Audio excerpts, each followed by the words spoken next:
Hey yo, PGH Comic Expert here, coming at you with another epic video with massive haul. I don't even have the words for it, so I'm just going to get started.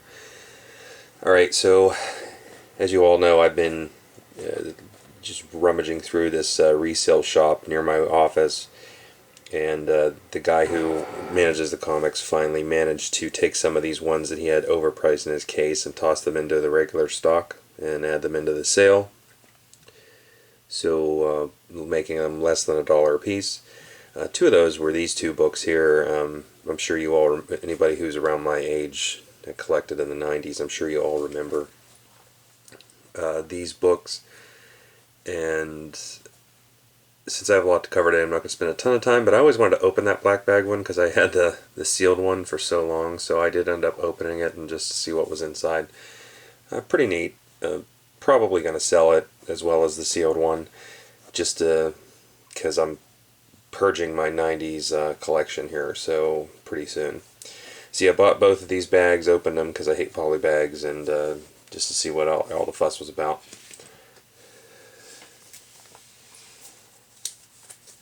Alright, the only other thing I picked up from that resale shop was I picked up Angel and the Ape, the Vertigo miniseries, books 1 through 4. I really liked Angel and the Ape, the 90s miniseries. I figured I'd give this one a shot. I mean, for 33 cents a book, I really can't complain. Okay, so that's all for the resale shop. Let me start with eBay. Had a pretty good run on eBay here. So, last minute auction steals. Got Howard the Duck number 12. That's the first cameo appearance of Kiss, the band, in comics. Just going to flash through these ones quickly. I picked up some Alan Moore Swamp Things. These were all $1 a piece. Last minute on eBay. Nobody was really bidding on these. So nothing super special about them. I mean, aside from the fact that it is Alan Moore, and it is the Swamp Thing run that he did, and the only really, I mean, there's a really cool one in here. That's actually a cover swipe of Swamp Thing's first appearance, so I thought that was pretty sweet. Sticking with eBay, ended up getting Web of Spider-Man 36, a nicer copy. I'll probably sell the other one that I had. And let's see. Found these Marvel Milestones for pretty cheap. It was $10 for the whole lot, which reprinted. We got Giant Size X-Men number 1, because I can't afford an original one right now. And definitely can't afford Amazing Fantasy 15. So, picked those up. Not a lot of money. Upgraded my copy of Superpowers number 1. Really like that cover. I mean, it's nothing special about it, but still, it's Kirby-esque. And the San Diego Comic-Con variant of Outcast number 1. Alright, so that's it for eBay. Do have a couple more eBay books coming in, but I'm going to be taking a break here from buying because I need to start selling. And that's going to make my wife happy, for certain. So, went on a road trip. Had to go to Cleveland for an account visit for work. And visited a couple of shops up there whenever we were done with the account review, and here's what I found. So I've been looking for this. I just wanted, this was $1. I picked it up just to see what it was all about. I hear a lot of people talking about that saga. Continuing on with my Outcast, picked up Outcast number 3. I'm really digging that book. There was a box there. They just bought a collection that was a bunch of dollar books here, so I'm going to throw these out. And then I actually went through their main stock. I didn't spend a lot of time in this one. This one was at the end of the day. This was after the review. So, just picked up some John Byrne Fantastic Fours. Pre-Sue Storm mullet, so kind of happy with that. Love that cover with Annihilation or Nihilus, whatever the hell his name is, on the front. Picked up the first appearance of Magic. I think that's her cameo. I picked up the Wolverine Gets Married. That was also $1. and picked up first appearance of Mr. Sinister, and that is a pretty chewed up copy. But again, for $1, I wasn't going to let it sit there, and I freaking hate Mr. Sinister, so can't dump this book off fast enough. Going through their main stock, let's see, 10 Nights of the Beast, Part 2, managed to finish off that run. And I found this, I've been looking for the last 6 books of Conan the Barbarian, so I did find number 270. That was at Carol and John's, I believe. I think that's the name of the shop in Cleveland. Okay. So the next shop, I'm going to give them a shameless, well, not shameless, that's definitely an awesome place. I'm going to give these guys a plug. Imaginary Worlds. Excuse me, they're a newer shop in the Cleveland Heights, Garfield Heights area. These guys are super nice, super cool, and he's got just tons of backstock to go through. So anybody in the Cleveland area, I recommend giving this guy a visit here. Check him out on Yelp too. Alright, so while I was at that shop, I picked up a copy of The Walking Dead #1 for $1. Yes, you heard it. Walking Dead #1 for $1. Are you ready? Boom, there it is. Haha, I got y'all. Alright, let's see. We ended up getting Hush Part 1, Hush Part 2. I don't know what part this is, but this is another Hush book with a classic Harley Quinn cover. G.I. Joe 150. That's another one I'm trying to get the last 6. I have the last issue somewhere. Have I shown it to you yet? I don't know. But that's 150. That's an awesome cover. Snake Eyes versus Cobra Commander. I got the Todd McFarlane cover of Conan. I've been looking for those 3 books. That's the first one. Wolverine 146, Apocalypse the 12. I have the first part of that. I'm looking for the last part now. Picked this up, Wolverine 154 versus Deadpool. It's a classic cover there.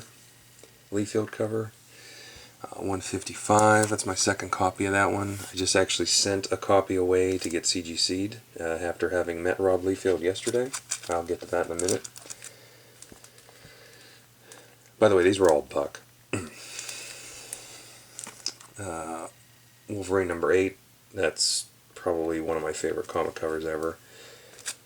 Again, $1. Spectacular Spider-Man #1. That's a rough one. The spine's got some issues, but again, for $1, I wasn't going to let it go. Let's see. That was $2. Spectacular Spider-Man #64. That's the first appearance of Cloak and Dagger. I was really surprised he only charged me a couple of dollars for that. Amazing Spider-Man #210. That's the first appearance of Madam Web. Number 36. That is a rougher copy of the first appearance of Tombstone. Probably be getting rid of that one. And this is just a cool Tarantula, Tombstone, Captain America crossover story. Let's see. Second appearance of Venom 2099. These are connecting covers. I don't have the other cover yet. Let's see. Thing #1, John Byrne. Been looking for that for a while. And last for that shop was X Factor #25. That's the continuation of the Archangel story. So that was my road trip to Cleveland. Still another huge week though, because yesterday was Wizard World. So let's just dive right into that. Ran into the promoter from the Pittsburgh Comic-Con who sold the promotion to Wizard, and bought a few books off of her. Had a nice conversation with her. I was disappointed that she sold the promotion, but you got to do what you got to do. And found this in her backstock. This was from one of her previous Comic-Cons in '04 that was signed by Joe Jusko and John Romita Jr., and that's the 9/11 tribute book, Moment of Silence. So that's my second copy, but I saw it signed and I was like, I'm going to grab that. That was in her $2 bin. So here's the book I actually got for paying the money to go to Wizard World. That's the Pittsburgh exclusive cover of Walking Dead #1. That's the Jim Rugg version. Had an opportunity to meet Jim Rugg, who was a pretty nice guy, a local Pittsburgh artist, so just to show my support for the locals. He was selling his exclusive black and white variant of The Walking Dead #1, and I did get him to sign it too. So I was more than happy to pay him. That cost me $20. Local Pittsburgh artist, I was more than happy to pay him for that. Especially after he signed it too. I had no desire to get these CGC'd. I had sent a bunch of books away, and sent away one book to get signed, that Wolverine 155, after I met Leafield. So maybe in like the next 4 months I'll have it on this video. But I just, you can go broke sending all your books away like that. Okay, now here's a cool one. So I already owned this book, but I got to meet Tim Vigil. So Tim Vigil was the artist behind Caliber Presents #1, and he did the front cover. So he did sign it. Although the guy was kind of a jerk in the beginning, because I pulled it out and I happened to have the back cover as the main, displayed, because I had a signature on it. And I said, "Oh yeah, this is yours." And he looks at it, he goes, "Nope." And I flipped it over, he goes, "Oh, yeah." So yeah, the guy was kind of jerky, but he didn't charge me to sign the book. Here's the back cover. Yep, that's what that is. That's the first appearance of the Crow. And that's signed by the creator, J.O. Barr. So I did not get this CGC'd because I had it signed by J.O. Barr in April. And there was no grading authority around. So if I would have had CGC witness the Tim Vigil signature on the front, they would have taken off for the grade. So what I'm going to do is send this away to CBCS and have them verify this is both signatures on it.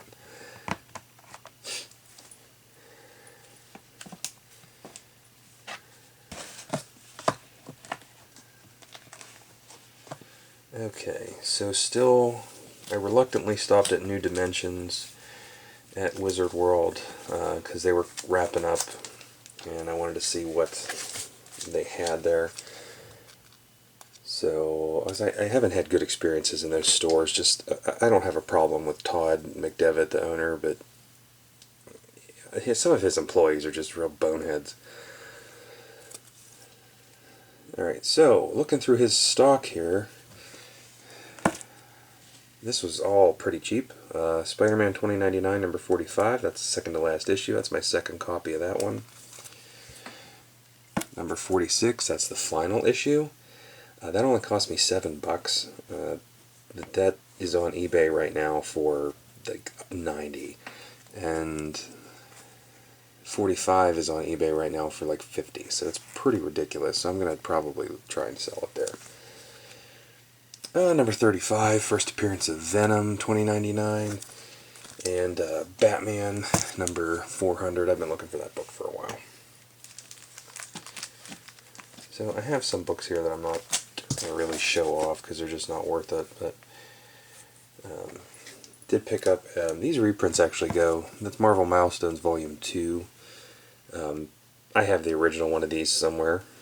You guys haven't seen it yet, but just a preview, maybe it's in the vault. But these Milestone reprints tend to sell for a little bit, so when I got this off of Renee, the promoter for the Pittsburgh Comic Con. This was in her stock, so going through that.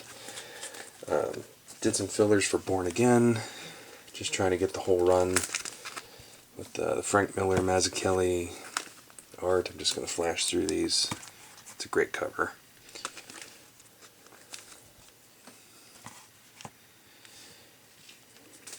And don't have the whole run, but close, getting there.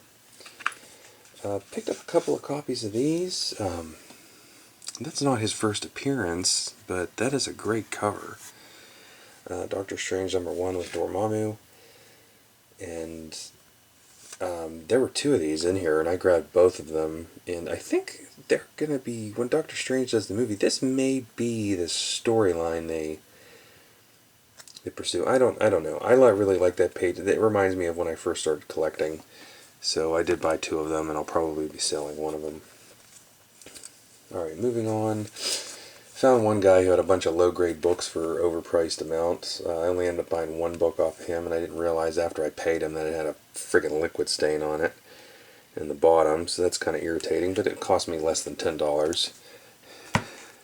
Hulk 162, first appearance of Wendigo. I'll upgrade that at my convenience. I'm not really in a hurry. Okay. Wrapping up Wizard World here. A lot of overpriced books. I mean, these asshole vendors. I don't know if it's asshole vendors or asshole Wizard World, because they're just... sometimes they just really, really overcharge the crap out of people for books. I mean, you can go on some of their online stores and buy the books cheaper than what they were paying. They're asking you to pay at Wizard World, so it's just kind of ridiculous. I like the concept that it's coming to Pittsburgh. I like the fact that it was in the convention center, but we have this big, beautiful convention center in Pittsburgh, and they literally only use like 1 room of it, maybe 2 for panels. It just, I've been in that convention center for other things, the car show, for example, and they've utilized the whole thing. And just didn't do it here. I don't get it. But anyway, Wizard World, I've talked to a lot of vendors, and they always tell me that they have to, it's a lot of them overcharged, and they just don't make table. Ridiculous. So I didn't buy, like I said, a lot of expensive books there. I think the average cost per book for me was around $10 or less, preferably less. I stayed way under budget, so that's a good news, and I'm sure my wife would be happy to hear that if she does ever watch these videos. God help her if she does. Alright, so at another overpriced vendor, I did manage to find some underpriced books. I've been looking for this one for a while.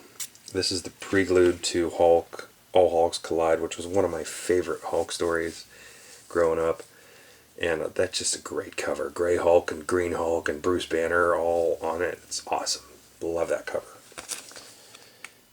Alright, at that same shop, or same dealer stand, I found this book, and didn't realize at first why it was only $8, but I've been looking for this for a while. I have the first one, and I realized after a while there's a piece missing out of the D, so that would explain why it was only $8 as opposed to 40, which is where it was everywhere else. So a vendor I recognized in Columbus had some books, and I gave him some business because I really like the guy. He gives me some great deals, or gave me some great deals last time, and the fact that I remembered him from Columbus, he was really, all too eager.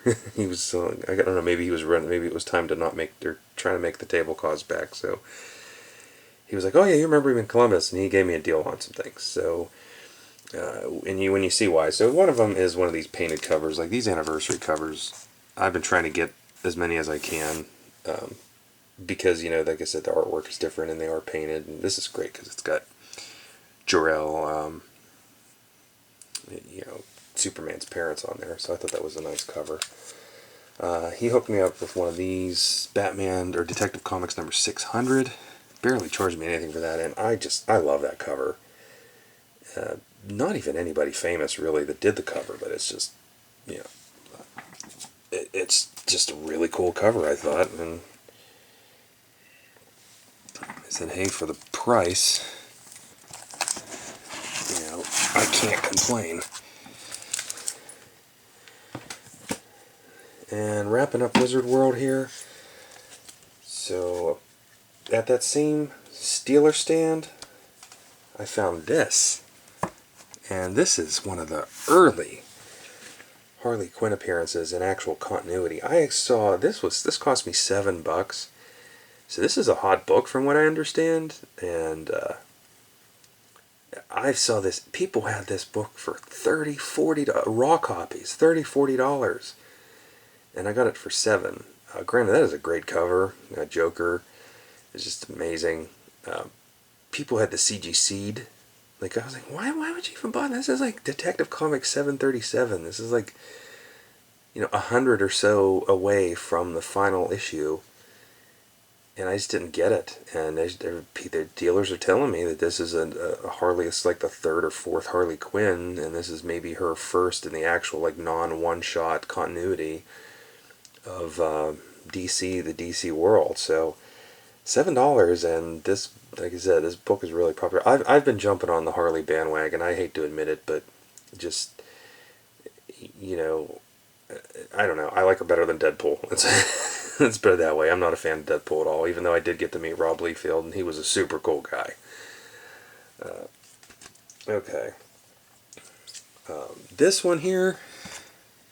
So whenever I was talking to Liefeld, I got my Wolverine 155 sign. That's that cover swipe of the Hulk 340. And I was talking to him about it, and I said, "What made you do the McFarlane swipe?" He's like, "That wasn't a McFarlane." He said, "That was a Art Adams." And he said that McFarlane took it from Art Adams, who did a Marvel fanfare, and he showed me the issue, and I can't remember what one it is, but I'm definitely going to be looking for it. But then it makes me wonder, did he copy off of like Romita here? Because this is a John Romita Spider-Man cover, John Romita Sr., the Spider-Man 55, and it's the same concept. It's the people in the reflection. So I've been looking for that book for a while. The first 100, I'm trying to collect the first 100 Spider-Man books, and this one was on my list. And Dave's Card World, I think it was, they had their 50% off everything that was stickers. So I ended up getting this for $10. But yeah, I love that cover.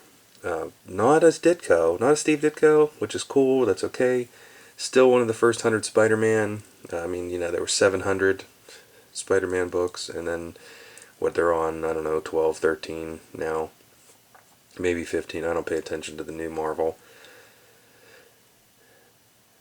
And last book, and I save this one for last because this is going to be a hot book here, and I am saying it now. This is a hot book alert, and it only cost me $10. Walking Dead number 83. That is the death of Morgan. So Morgan, as you know, appeared in the first episode of the show, and he appeared, I think, at the end of season 4. And now he just showed up at, spoiler alert, just showed up at Alexandria. So,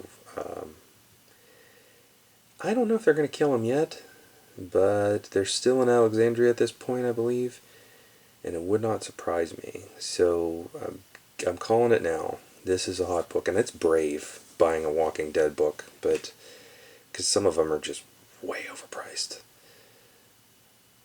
But there it is. That is my epic week of collecting. He said you can't go wrong with some of the books that I picked out here. And just to give you some highlights, the con exclusive, the black and white, and the first appearance of the Crow.